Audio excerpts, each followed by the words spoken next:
ఎడారిలో సెలయేర్లు. జనవరి 10.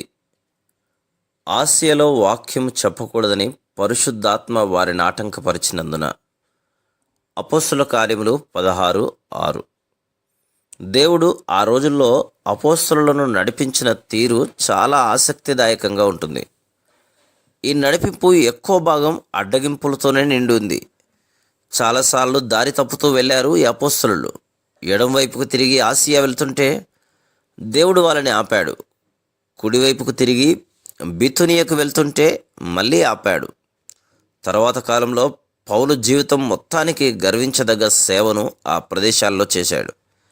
కానీ ఇప్పుడు మాత్రం పరిశుద్ధాత్మ ఆ తలుపుల్ని మూసి ఉంచాడు. సైతాను పదిలంగా కట్టుకున్న ఆ దుర్భేద్యమైన కోటగోడల్ని కూల్చే సమయం ఇంకా రాలేదు.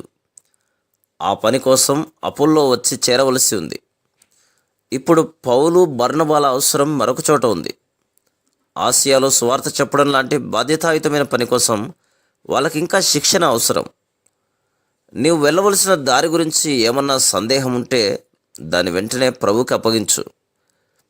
వెళ్ళవలసిన ద్వారం తప్ప మిగతా తలుపులన్నింటినీ మూసేయమని ఆయన అడుగు. ఓ పరిశుద్ధాత్మదేవా, దేవుని చిత్తం కాని దారుల్లో నా అడుగులు పడకుండా ఆ దారులన్నింటినీ మోసేసే బాధ్యత పూర్తిగా నీకే వదులుతున్నాను.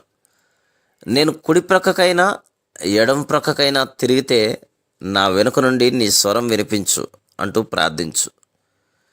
ఈ లోపల నువ్వు నడుస్తున్న దారిలోనే సాగిపో. నీకు అందిన పిలుపుకి లోబడే ఉండు. పౌలుకి పరిశుద్ధాత్మ దేవుడు మార్గాన్ని ఎలా బోధించాడో నీకు కూడా అదే విధంగా బోధించాలని ఎదురు చూస్తున్నాడు.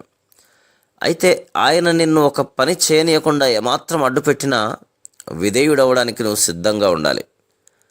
నమ్మకం కలిగి ప్రార్థన చేసిన తర్వాత అడ్డంకులేవి కనిపించని పక్షంలో తేలిక హృదయంతో ముందడుగు వేయి.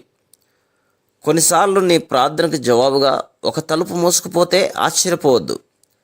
ఎడమకి కుడికి వెళ్ళే తలుపులు మూసుకుపోతే త్రోయ ప్రదేశానికి వెళ్ళే తలుపు తెరిచి ఉంటుంది.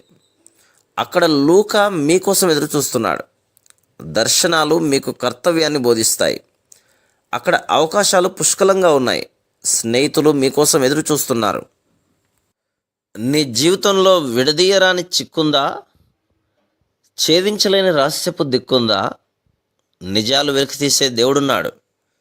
ఆయన చేతిలోనే ఆ తాళం ఉంది. తండ్రి చేత మూయబడిన తలుపు నీ ముందుందా? అది తెరుచుకోవాలని నీ అంతరంగం ఉవ్విల్లూరుతుందా? ఆయనే ఆ తలుపు మూసినవాడు.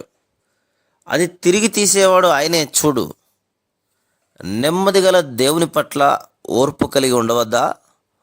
సర్వజ్ఞాని ఆయనేననడానికి అభ్యంతరం ఉందా?